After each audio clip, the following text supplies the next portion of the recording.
दर्शकों को मेरा नमस्कार। दर्शकों, मैंने इस वीडियो को बनाने से पहले बहुत से वरिष्ठ पत्रकारों के विचार सुने। पत्रकारों ने बिहार के सभी जिलों में घूम घूम कर जनता की राय जानी। सब जगह लोगों को सरकार बदलने का विचार था। आरजेडी तेजस्वी यादव के पक्षधर पाए गए सभी लोग। जनता की लहर केवल महागठबंधन के पक्ष में थी। एनडीए के पक्ष में कोई लहर नहीं थी। गठबंधन हारा नहीं, उसको हराया गया है। इसमें सबसे पहले हमने देखा कि एसआईआर में बड़ी गड़बड़ी। चुनाव आयोग सबसे पहले सितंबर की लिस्ट में 65,64,000 वोट काटे। फिर अक्टूबर को फाइनल लिस्ट में 3,66,000 वोट और काटे गए। कुल मिलाकर 69,31,000 वोट काटे गए तथा 21 लाख वोट बढ़ाए गए। फाइनल लिस्ट में 7 करोड़ 42 लाख वोटर बताए गए, लेकिन चुनाव आयोग की रिपोर्ट में 7 करोड़ 45 लाख वोटर दिखाए गए। अब 3 लाख वोटर कैसे बढ़े? जैसा कि राहुल गांधी ने वोट चोरी में दिखाया गया था कि एक ही घर में 25, 80, 500 वोटर मिले। ब्राजील की एक महिला को 22 स्थानों पर अलग अलग नाम से वोटर दिखाया गया और वोट भी डाली गई। दूसरे हरियाणा के अलग अलग शहरों में ट्रेनों में अपने खर्चे से मजदूर लाए गए। तीसरे चुनाव में मोदी जी ने 75 लाख महिलाओं को 10,000 रुपये बांटे। फिर नीतीश ने 25 लाख औरतों को 10,000 रुपये बांटे। फिर 25 लाख महिलाओं को 10,000 रुपये फिर बांटे गए। इस प्रकार लगभग 1.25 करोड़ महिलाओं को 10,000 रुपये बांटे गए।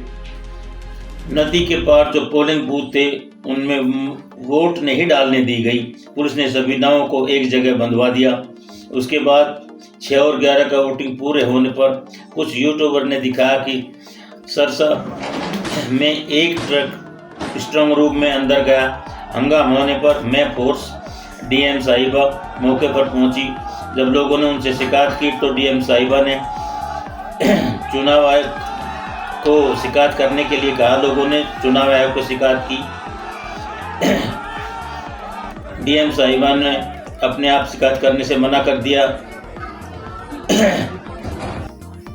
जैसा कि चुनाव आयोग की वेबसाइट पर है कि सबको कितने वोट मिले। जब आरजेडी को 1,11,70,000 वोट मिले तो सीट केवल 25, जबकि भाजपा को वोट मिले 98 लाख और सीट मिली 90। इस प्रकार कांग्रेस को वोट मिले 42 लाख और सीट के केवल 5।